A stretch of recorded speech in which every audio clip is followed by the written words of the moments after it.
There's this phrase you hear all the time. It's on coffee mugs. It's in graduation speeches. I am the master of my fate. I am the captain of my soul. It's a classic line, very empowering. Totally. But let's be real for a second. Does anyone actually know how to drive the ship? Or are we all just sort of white-knuckling the wheel, hoping we don't hit anything? I think most of us feel like we're just passengers. We love the idea of control, but then, Monday morning hits, the car won't start, and that whole captain thing feels pretty shaky. Exactly. You feel like you're just reacting. But today, we're doing a deep dive into some material that claims being the captain isn't just poetic fluff, it's actual mechanics. Right. We're looking at this really interesting compilation of talks that tries to bridge the gap between, like, hard physics, we're talking Isaac Newton, and what some people might call supernatural intention. It's a wild mix. We've got anecdotes from high-level TV production all the way to analogies about grocery store fruit. And our mission for this deep dive is to really decode the mechanics of it. How do our internal thoughts actually create our external reality? And I know, stick with us, that can sound a little woo-woo, but the sources today are surprisingly grounded. They're talking about cause and effect, biological programming, not just, magic. Exactly. The goal is to move past the platitudes and look at the laws that they argue actually govern our lives. So let's start with the basics. Let's go all the way back to high school physics class. Okay. One of the speakers in our source material brings up Isaac Newton, specifically his third law of motion. For every action, there is an equal and opposite reaction. Which I always think of in terms of, billiard balls hitting each other. Right, or a rocket taking off. But the source makes this fascinating pivot. They say this isn't just for physical objects, it's for life. They actually compare Newton's law to the Golden Rule. Oh, interesting. So do unto others as you would have them do unto you. Yeah, but they reframe it. It's not just a moral thing, like, be nice so you're a good person. They're saying it's a mechanical law. The energy you put out is physically required to return to you. So it's not karma in a spiritual sense, it's physics. That's the argument. The speaker is so emphatic. They just keep saying, it is law. It is law. And they even dropped this great pop culture reference. They said, Miss Seeley tried to tell y'all in The Color Purple. Everything you do to me is already done to you. Exactly. Yeah. The idea is that everything you do, and even who you are, creates this energy wave.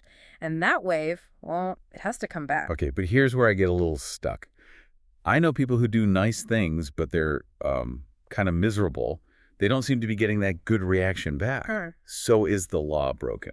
And that's the key question. The source says it's about distinguishing between the action and the intention. This is where it gets really interesting. They say that anything you try to do is already done the second you form the intention. So the thought is what really counts. The energy of the thought. I mean, think about it. You can smile at your coworker, but if inside you're thinking, I really hope you spill that coffee, you just stole my idea, what's the actual energy you're putting out? Right. Spite. Total spite. Exactly. The smile is just the packaging. And the universe, or the field, or whatever, it reads the payload, not the package. You can't fake the physics. That's actually kind of terrifying. It means you really have to police your internal state, not just what you do. It is hard work, but the sources give this huge case study on how it works in the real world. They talk about a very famous television host. The queen of daytime, I'm guessing. You got it. So the story goes that this host read a book, The Seat of the Soul, and it just completely changed everything about how they ran their show. Which at the time was like everything else, right? Yeah. Fights, sensationalism. Total trash TV. It got ratings for sure. Yeah. But the host had this realization that by giving that energy a platform, she was putting something damaging out into the world. And because of that law of reciprocity... We'd have to come back to her. Precisely. So she didn't cancel the show. She just pivoted. She created a new rule. Intentional television. What does that mean? Before any segment got approved, the producers had to state the intention behind it. Not just what they were doing, but why. So it couldn't just be, we're having on a skincare expert. No. It had to be, our intention is to help women feel more confident as they age. The intention had to be uplifting, enlightening, or encouraging. If it wasn't, they just didn't do it. And the claim is, that's why the show stayed #1 for 25 years. That's the claim. While all the other shows burned out, this one built an empire. The source has this great line, intention is always one with the law. I love that. But okay, let's bring it down to the individual level. Most of us aren't running a media empire. We're just trying to get through traffic. Which brings us to the orange. Yes, the orange analogy. This visual is just so good. It's a classic. So the speaker says, imagine I'm holding an orange and I squeeze it as hard as I can. What comes out? Orange juice. Right. Not apple juice, not mango juice, orange juice. And why? Because that's what's inside. Simple.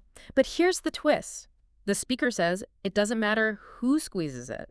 It could be your boss, your kids, a stressful situation. If you get squeezed, if pressure is applied, and what comes out is anger. It's not because of the person who squeezed you? Exactly. And that is such a hard pill to swallow. We love to say, he made me so angry. Oh, yeah. But this source argues, no. The job just applied pressure. The anger was already in you, just waiting for an excuse to spill out. If you were full of peace, peace would come out. That is so annoying. I mean, it's empowering, but it also takes away my right to be mad at the traffic. It totally removes your victim status. And this leads to what they call the no-limit person. Right. They say that nature is perfect, but humans, we operate from a sense of lack. From deficiency. We think we aren't enough, so we fill ourselves with all this fear and junk. The goal is to clean up that inner essence so that when the world squeezes, you don't just spill negativity everywhere. You essentially become the curator of your own contents. Okay, so speaking of contents, we need to pivot to the biological side of this. Because the material takes a really sharp turn here. It stops being about energy and gets into sickness and health. And I'll be honest, this part it's controversial. It really is. The source puts forward this idea that a huge majority, I think they say 70%, of illnesses are self-created. Which immediately sounds like victim blaming, like, oh, you have a chronic illness, that's your fault. Is that what they're saying? It's more nuanced. They're talking about the biology of stress.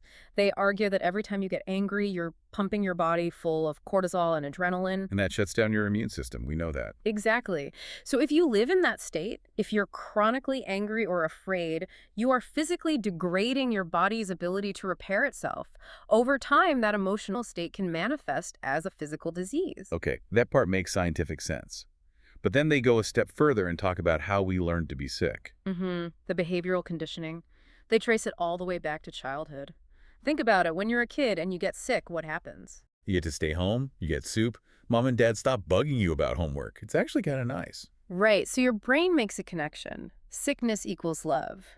Sickness equals attention. So we're literally incentivized to be unwell. Precisely. And they argue we carry that into adulthood. We play the victim or act depressed because subconsciously we're trying to get that same soup and back rub reaction from the world. So how do you break that cycle? They talk about this work anyway mindset. Yeah, it's pretty extreme. The speaker says they've never canceled a program in almost 30 years. Fever, cold, doesn't matter. They go.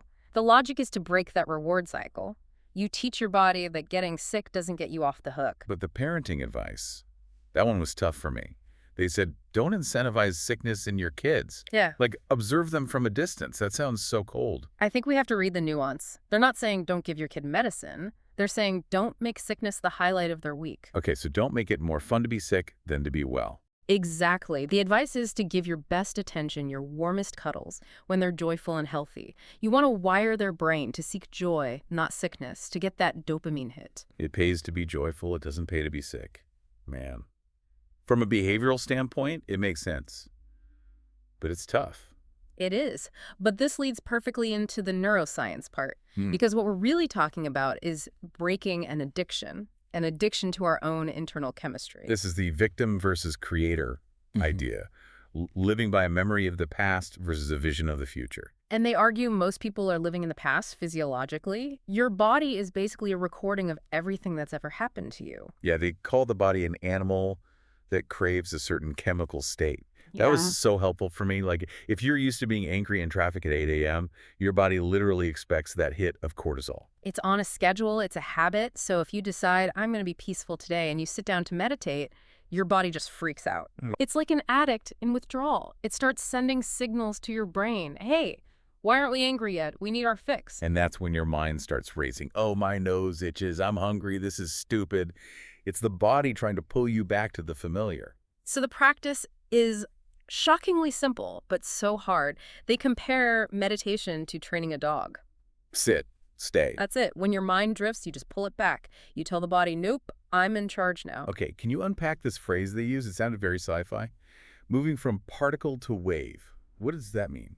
It sounds complex, but it's actually a great analogy. Think of a particle as something fixed, solid, defined. It's your identity based in the past. I am an angry person. I am a sick person. Okay, it's frozen energy. Exactly. A wave, on the other hand, is pure potential. It's energy in motion. It's not fixed yet. So when you sit there and you fight that urge to get up, when you refuse that craving for anger, you are liberating that energy. You're unfreezing the particle of your old self and turning it into a wave of new potential. Wow. So you stop being a statue of your past and become liquid possibility. That's a beautiful way to put it. That is when you stop being a victim and start being a creator. Which takes us to the final part of this deep dive, the supernatural. And we should be clear, we're not talking about ghosts. No, not at all. They mean it literally above the natural. Right. Because the natural animal instinct is just survival. Someone attacks you, you attack back. There's a famine, you hoard. That's just logic. So supernatural is doing the opposite. It's giving when you're in poverty. It's showing courage when you're terrified. It's showing compassion when everyone else is full of hate. It's going against the herd. It's refusing to let your environment dictate your internal state. And this is where they mention the peace-gathering projects. And this is where skeptics usually check out. Yeah, it sounds a little like magic. It does. But they cite these peer-reviewed articles claiming that when groups meditate on peace, they can statistically lower crime and violence in an area. But the source adds a huge caveat, right?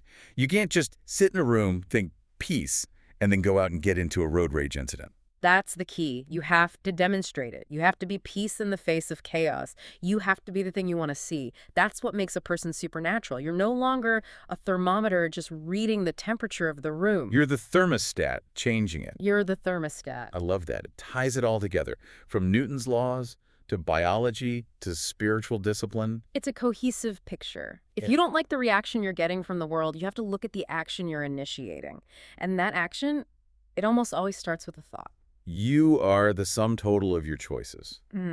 So here's the challenge for you today. Let's go back to that orange analogy. It's the perfect diagnostic tool. The next time you get squeezed, and you will, probably in the next hour, a deadline, a screaming kid, a rude comment, whatever it is, stop. Don't look at the person doing the squeezing. Look at what spills out of you. Is it anger?